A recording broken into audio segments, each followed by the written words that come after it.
Shavua Tov, good vach. So the Baal Shem Tov once heard that he was gonna have a roommate, a partner in mitzvahs in the world to come, and he heard this from up on high, and they even gave him the name and where this guy lived. So the Baal Shem Tov, interested in finding out who this man was, decided to go do some investigating. So Baal Shem Tov goes to this backwoods village, somewhere very far away from his home. And he asks about the guy. He starts asking people, and people are telling him, oh, the guy's a glutton, oh, the guy's ignorant, he's bored, doesn't know anything. But eventually he finds out where the guy lives. So he goes to this place, rents a room in the house, and he just starts observing him. He's just watching this big, behemoth of a man, huge guy.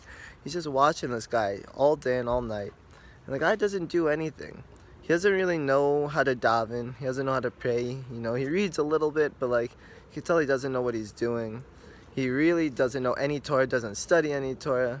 The guy doesn't do much besides eat all day. He just eats a lot.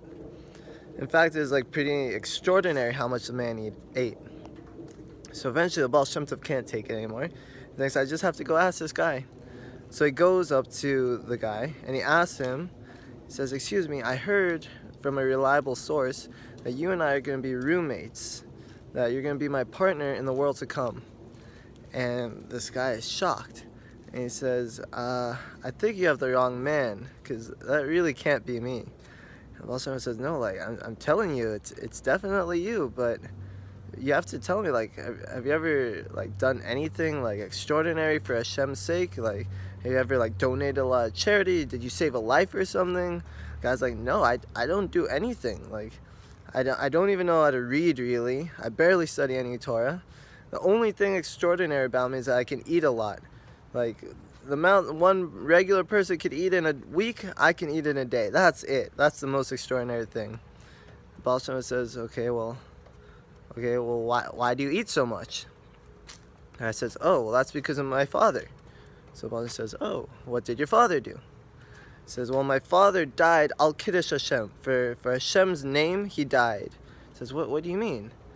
So this guy tells him that his father used to be a rabbi, and during the time of the pogroms, they forced him to either bow down to their idols or to die. And the father chose death. So what they did was they lit his synagogue on fire and they threw him in. And the guy, the father, he says, was so skinny that he died immediately. It was almost like instant death. And this man says that when he saw this, he made a vow to himself that if he were ever to go the same way, if he had to die al kiddush HaShem, he would make sure it lasted. He'd make sure that he would burn and burn and burn, and that these people would watch as he died for HaShem's name. So first I read this story, I'm like, wow, this story is nuts. And then I thought about it for a while, and I'm like, wow, this story is nuts. So, crazy story about doing things for HaShem's sake. Shavua Tov, good vach. I hope to see you all soon.